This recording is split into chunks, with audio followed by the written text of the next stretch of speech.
ضحوا من أجل ديمقراطية حقيقية، من أجل دستور من الشعب وإلى الشعب. فتحية لإخواننا المناضلين بالمحمدي. لا يسعني باسم الإخوة أحمد بن جلون، عبد الرحمن بن عمار، عبد السلام العزيز، محمد المجاهد، إلا أن أحييكم وأدعوكم إلى مقاطعة استفتاء الفاتح من يوليوز المأزوم.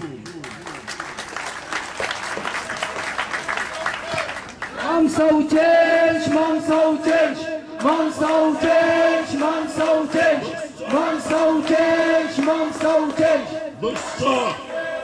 دستور الرأسمالية المتوحشة، عملاء الإمبريالية، دستور يقضي على ما تبقى من حقوق الطبقة العاملة والفلاحين والمعطلين وجماهير الشعب المسحوق. لأول مرة في دولة من 193 دولة في الأمم المتحدة، رئيس دولة يطلب من الشعب التصويت بنعم لمشروعه الممنوع، وهذا انتهاك خطير، انتهاك خطير،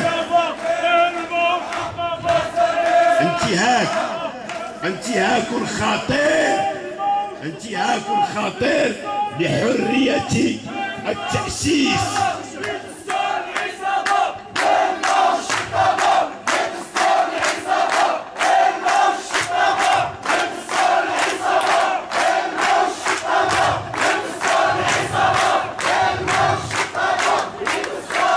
الآن يا جماهير شعبنا ومن خلالكم الشعب المغربي في مختلف المواقع، تأكد بالملموس على أن رئيس الدولة غير محايد ولا تحكيمي ولا يعتمد عليه في المشورة.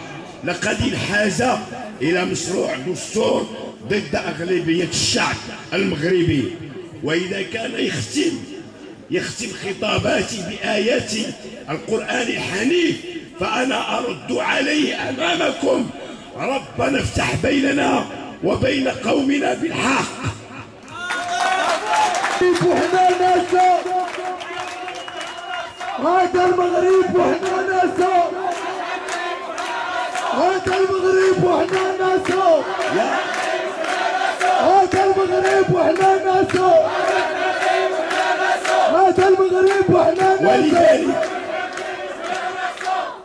ولذلك ومن صوت التحرير والديمقراطية والاشتراكية، مرجع تحالف اليسار الديمقراطي الذي نستهدف إلى البناء الاشتراكي المنصف لأغلبية الشعب المغربي، مرحليا لا نرضى بأقل من الملكية البرلمانية. كنا نعارض الفصل 19 ونعتبره دستور ضمن الدستور الأكبر. الآن انقلبت الآية فأصبح الفصول المتعلقة بالقضاء والحقوق والحريات مجرد دسيتر صغير من الدستور الكبير الذي يجمع الفصل 41 و 42 و 54، أي طبيعة الدولة العلوية المخزنية تكرس من جديد. ولذلك لا يمكن بأي حال من الأحوال إلا أن نرفض مشروع هذا الدستور الذي هو أخطر قانون أساسي في البلاد. أكثر على الأقل في عهد الحسن كانت الأمور واضحة، أما الآن فأصبحت القضايا ملغومة. ولذلك عسيركم غير أبياء